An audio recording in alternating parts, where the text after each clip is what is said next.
ভাইয়া ভাইয়া, এই ঘড়িটা আমাকে দিয়ে দিন। এই নাও, থ্যাংক ইউ। ভাইয়া ভাইয়া, এই ঘড়িটা আমাকে দিয়ে দাও। ঠিক আছে তাহলে এই নাও, থ্যাংক ইউ ভাইয়া। ভাইয়া ভাইয়া, এই ঘড়িটা আমাকে দিয়ে দাও। না, আমি এটা দিতে পারবো না, এটা তো আমাকে দিতেই হবে। ওই দাঁড়া। আরে ভাই, তোমরা দুজনে ঘুড়ি নিয়ে আসোনি কেন? আমি তো আমার ঘুড়ি একটি বাচ্চাকে দিয়ে দিয়েছি। আরে আমিও তো। আরে ওই বাচ্চাটা তো আমার ঘুড়িও নিয়ে পালিয়ে গিয়েছে। কি? তাহলে ওই বাচ্চাটা এমনটা করতেছে কেন? কিছু তো একটা সমস্যা আছে, চলো গিয়ে দেখে আসি। আরে ও তো এখানেই ছিল। আরে আপনি কে? আমিও ওদের মতন একটি কবুতর ছিলাম। কি কবুতর? কিন্তু তোমাদের ঘুড়ি উড়ানোর জন্য আমার জানটা চলে গিয়েছে। কি? আর তোমাদের এই ঘুড়ি উড়ানোর জন্য প্রতি বছর অনেক অনেক পাখি মারা যায়, কিন্তু এতে তোমাদের কিছু মনেই হয় না। ক্লাসে যদি কেউ জানতে না পারে তুই আমার ভাই হস। আরে সর এখান থেকে। আরে এ তো দেখি বোবা। হা বোবা কোথাকার। সিকু আর জাগ্গা, তোমরা দুজনে আলাদা বসেছো কেন? একসাথে বসো। আর এই নাও তোমাদের টিফিন।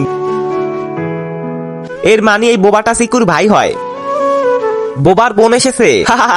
আরে এ আমার ভাই হয় না, এর মাথায় একটু সমস্যা আছে, তাই আমাকে বোন মনে করে। আচ্ছা,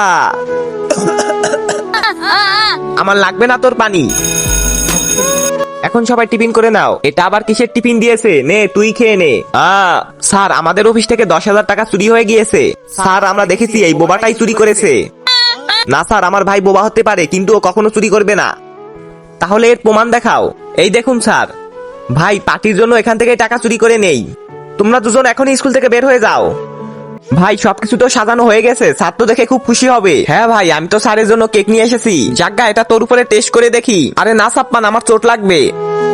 আরে কিছুই হবে না, তুই সাবধানে থাকিস। আরে সাপ্পান, এটা করিস না, ওর ব্যথা লাগতে পারে। আপনি দেখেন স্যার, কিছুই হবে না। আরে এটা করিস না। জাগ্গা। আরে জাগ্গা, তোর কিছু হয়নি তো? স্যার, আমি তো কিছু দেখতে পারতেছি না। সাপ্পান, তুমি এটা জাগ্গার সাথে কি করলে? কিন্তু স্যার, আমি তো মজা করতেছিলাম, আমি তো জানতাম না এটা হতে পারে। তোর একটি মজার জন্য এ আর কখনো চোখে দেখতে পারবে না।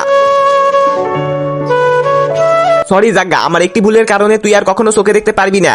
তো বন্ধুরা, আপনারা কখনো কারোর সাথে এভাবে মজা করবেন না, কারণ আপনার একটি ভুলের জন্য তার প্রাণও চলে যেতে পারে। তাই কারোর সাথে মজা করার আগে 100 বার ভেবে দেখবেন আপনি কি করতেছেন। বাচ্চারা, কালকে তোমাদের ঘুড়ি উড়ানোর প্রতিযোগিতা হবে, এজন্য সবাই ঘুড়ি নিয়ে আসবে। হ্যাঁ স্যার, আমরা নিয়ে আসবো।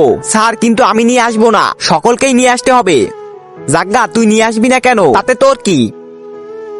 স্যার, আমরা তো ঘুড়ি নিয়ে এসেছি। Very good. আরে জাগ্গা, তোর ঘুড়ি কোথায়? আমি বলেছিলাম না ঘুড়ি নিয়ে আসতে পারবো না। কালকে তোকে আমি ভালো করে বুঝিয়েছিলাম ঘুড়ি নিয়ে আসতে হবে। দাঁড়া, এখনই তোর মজা দেখাচ্ছি। তোকে কতবার বলেছিলাম ঘুড়ি নিয়ে আসবি, এখন হাত বের কর। দাঁড়ান স্যার। ওকে আর মেরো না। কিন্তু এ ঘুড়ি নিয়ে আসেনি কেন? এর পিছনে একটি গল্প আছে। কিসের গল্প? কয়েক বছর আগে যখন জাগ্গা ওর বোনকে নিয়ে ছাদে বসে ঘুড়ি উড়াচ্ছিল, তখন ওর বোন ছাদ থেকে পড়ে আজীবনের জন্য পৃথিবী ছেড়ে চলে যায়। তখন থেকেই জাগ্গা ঘুড়ি উড়াতে ভয় পায়। কি?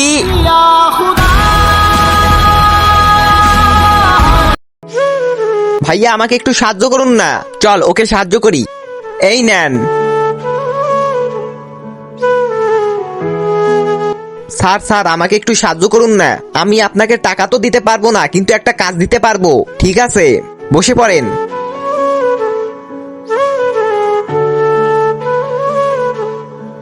আরে এই ভিখারিটা এখানে এলো কিভাবে? Good morning sir. Good morning বাচ্চো। আবে সর এখান থেকে, ভিখারি কোথাকার। আবে সর এখান থেকে। স্যার, এই ভিখারিটাকে সরান এখান থেকে। কেন বাচ্চারা, কাল তো তোমরা একে ঠিকই সাহায্য করতেছিলে, এখন একে চলে যেতে বলতেছো কেন? কাল তো আমরা ওকে সাহায্য করতেছিলাম। বাচ্চারা, কাউকে কখনো ভিক্ষা দিয়ে সাহায্য করতে হয় না, তাহলে তার ভিক্ষা চাওয়ার অভ্যাসটা আরো বেড়ে যায়। যদি তোমরা সত্যি কাউকে সাহায্য করতে চাও, তাহলে তাকে টাকা না, একটি কাজ দাও, যাতে করে তার আর কখনো ভিক্ষা করা না লাগে।